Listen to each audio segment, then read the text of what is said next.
This week marks the 16-year anniversary of Christopher Nolan's Batman Begins, and although I covered the film for my Road to Tenet series last year, I wanted to revisit the film in another video.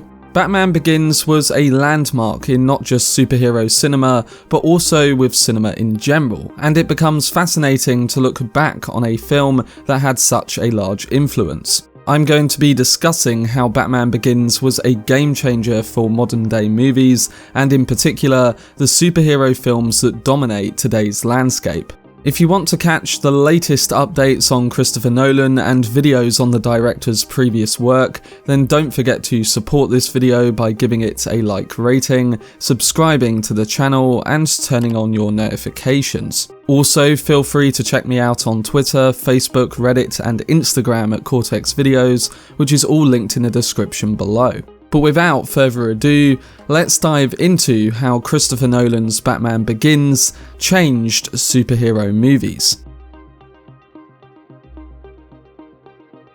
So, superhero cinema before the early 2000s was a weird mix of different styles, approaches, and tones that included the camp essence of Batman Forever and Superman 4. It was a landscape of less thought, transferring the comic book image directly onto film. However, great innovation and change was soon arriving, with directors like Bryan Singer, Sam Raimi, and Christopher Nolan each helping to piece together what we now know as the modern-day superhero movie. Before Nolan had released the dark reimagining of the Batman with Batman Begins, the superhero genre was already beginning to form, when Singer's X-Men and X2 came out in 2000 and 2003. Respectively, spandex was still in fashion, so while retaining the campy aspects of 90s cinema, the director gave us a taste of what a superhero team-up movie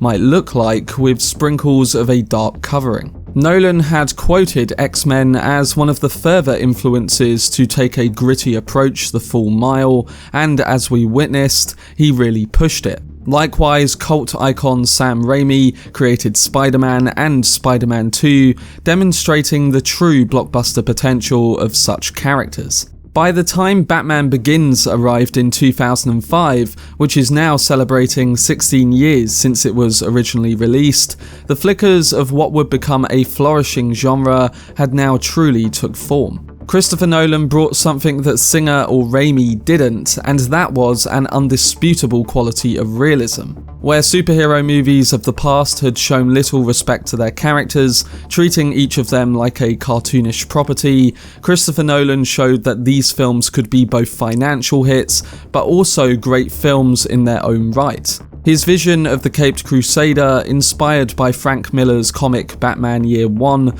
was leaps and bounds ahead of the Dreamworld version created by Joel Schumacher in Batman and Robin, operating in a dark industrial Gotham riddled with crimes. As such, Christopher Nolan's iteration of Batman, played by Christian Bale, is troubled and somewhat complex, plagued by the death of his parents, fatefully caused by his own fear of bats. As a result, Nolan's Batman is grounded in a hellish version of reality and a tangible character with a sympathetic and believable history.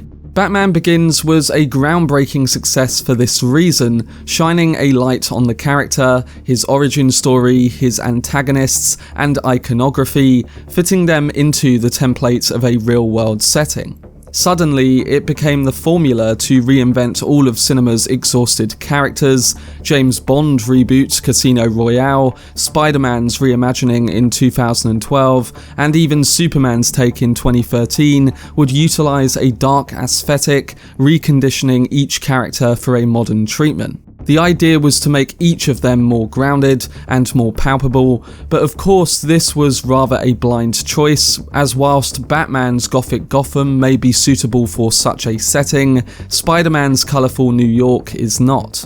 Nolan inadvertently started the once popular concept of the Dark reboot, even participating on the story for another of my personal favourite superhero movies, Man of Steel. And let's not forget that the Batman Begins ending with the Joker card became the template for what would become the post-credit scene in today's superhero landscape. While Christopher Nolan didn't invent the origin story for superheroes, he made sure that for the foreseeable future, origin stories would become the primary mode of rebooting franchises for over a decade. The extreme detail in the film, such as it meticulously going over every element of the Caped Crusader, right down to being able to put together his cowl without arousing suspicion, just speaks to the bounds of quality that really was the spearhead for a plethora of these origin tales. Nolan had considered the question, how do you make the audience buy into the reality of this crime fighter who doesn't have any superpowers beyond his wealth, intelligence, and work ethic? Well, the genius concept that Nolan and co-writer David S. Goyer focus on is fear. Rather than making fear a one-way street where Bruce scares criminals, they instead decide to make it a part of his character, as well as a part of the overall plot. In the Batman comics, Thomas and Martha Wayne are gunned down outside a theatre in Crime Alley by a mugger. The twist that Batman Begins provides is that they left the show early because young Bruce was scared of the bats that the opera reminded him of. In this way, Batman's origin of losing his parents becomes wrapped in a notion of fear, where Bruce sees how fear can drive people to tragic ends. He wants to use that fear against criminals rather than as it's currently being used against the innocent. By making fear the cornerstone of the Batman origin, everything else falls into place as to why a billionaire would dress up like a bat and fight crime.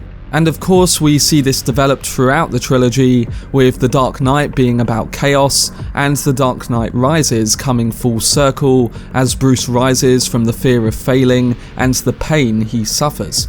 Batman Begins is a successful relaunch because Nolan isn't looking at this project like it's a comic book, but rather that it takes place in a world similar to ours that happens to have a vigilante who dresses like he does. The director's Gotham has real-world issues like corrupt cops, gangsters, and bad neighborhoods, and the accomplishment of introducing the theme of fear in this first movie works hand in hand with the world Nolan has built around it. Christopher Nolan also stocked Batman Begins with upcoming and respected stars who knew how to deliver great performances, but in 2005, before superheroes had completely dominated the multiplex, Nolan and Warner Brothers made a bet that a new take on Batman would be enough to sell the film, and they were right. But the most surprising element of Batman Begins is that it still kind of merges the themes Nolan cares about. If there were a movie for the studio in this trilogy,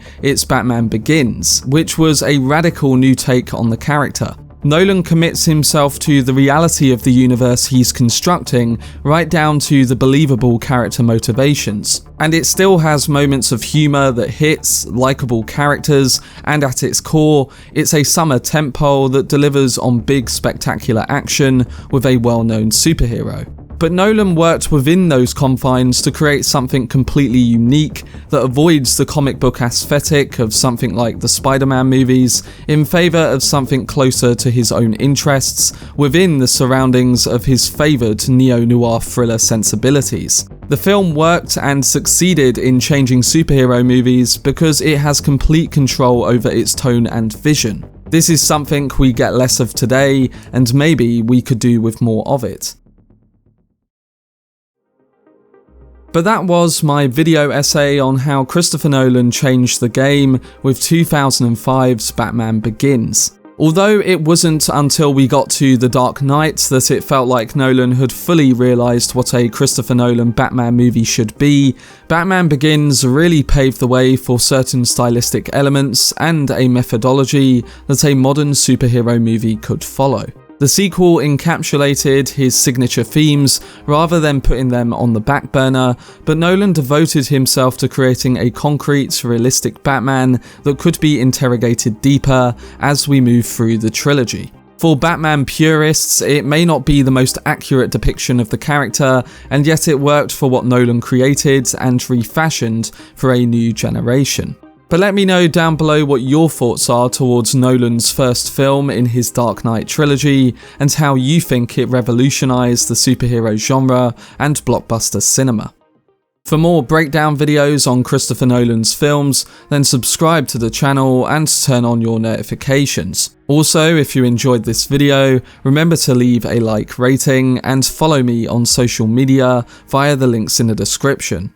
Just to let you know, I will be continuing my Nolan Variations series next week, so make sure to keep a lookout for whenever I post. But anyway, I hope you guys enjoyed it. I've been Cortex, and as always, make some noise.